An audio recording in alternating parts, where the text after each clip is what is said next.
विष्णु के 8वें पूर्ण अवतार और हिंदू धर्म के पुनर्संस्थापक लीलाधारी श्री कृष्ण ने यूं ही तो कई चमत्कार किए थे।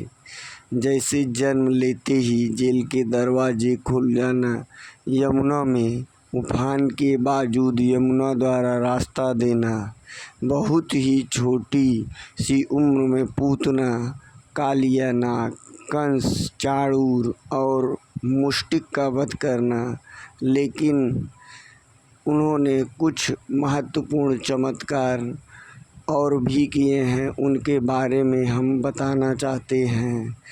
जैसे पहला चमत्कार, एक समय बाल कृष्ण अपने सखाओं के साथ खेल रहे थे। बलराम ने देखा कि उन्होंने मिट्टी खा ली।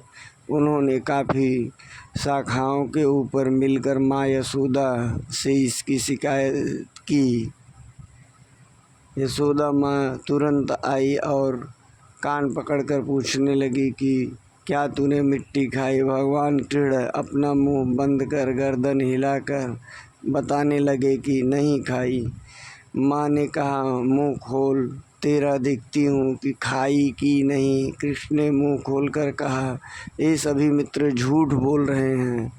माँ, ऐसा कहकर कृष्ण ने अपना मुंह खोल दिया। माता यशोदा को मिट्टी तो नजर नहीं आई मुंह के अंदर, लेकिन इसके स्थान पर कृष्ण के मुंह में उन्हें संपूर्ण ब्रह्मांड के दर्शन हो गए। यह देखकर माता यशोदा घबरा गई थी और अपने लल्ला को गले लगा लिया। दूसरा चमत्कार, भगवान श्री कृष्ण और बलराम उज्जैन में सांदीपन ऋषि के आश्रम में पढ़ते थे। शिक्षा पूरी होने के बाद जब ऋषि को दक्षिणा देने की बारी आई तो कृष्ण को अदिति मान गुरु दक्षिणा में सांदीपनी ने कृष्ण से मांगा कि उनको पुत्र को वो प्रभास क्षेत्र के समुद्र में रहने वाला एक शंखासुर नामक राक्षस चुरा कर ले गया। वह समुद्र में डूब गया है, आप उसे वापस ले आए। गुरु की बात सुनकर कृष्ण और बलराम दोनों ही प्रभास क्षेत्र के समुद्र तट पर गए और समुद्र देव से कहा कि वे गुरु के पुत्र लौटा दें। समुद्र ने उत्तर दिया कि यहाँ पर कोई बालक नहीं है। तब समुद्र ने बताया कि पांचजन्य नामक समुद्री दैत्य, जो शंखासुर नाम से भी प्रसिद्ध है, संभवतः यह बालक को खा गया है।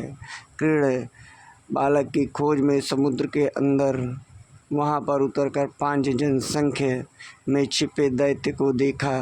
दैत्य का उधर चीरा तो श्री कृष्ण को वहाँ पर कोई बालक नहीं मिला। उसके बाद में तब शंखासुर के शरीर का शंख लेकर कृष्ण और बलराम यम के पास पहुँचे। यमलोक में पांचजन शंख बजाने पर अनेक गण उत्पन्न हो गए। यम ने दोनों भ्राताओं की पूजा करते हुए कहा कि सर्वव्यापी भगवान, अपनी लीला के कारण आप मानव स्वरूप में हैं। मैं आप दोनों के लिए क्या कर सकता हूँ। श्री कृष्ण ने कहा कि हे महान शासक, मेरे गुरु पुत्र को मुझे सौंप दीजिए, जो अपने कर्मों के कारण यहाँ लाया गया था। तब श्री कृष्ण अपने गुरु सांदीपनी के पुत्र को लेकर उज्जैन आया और उन्होंने उनके पुत्र को जीवित सौंप दिया। तीसरे चमत्कार में भगवान कृष्ण के पहले इंद्रोत्सव नामक उत्तर भारत में एक बहुत बड़ा त्यौहार होता था। भगवान कृष्ण ने इंद्र की पूजा बंद करवाकर गोपोत्सव, रंग पंचमी और होलिका का आयोजन शुरू करना चालू कर दिया।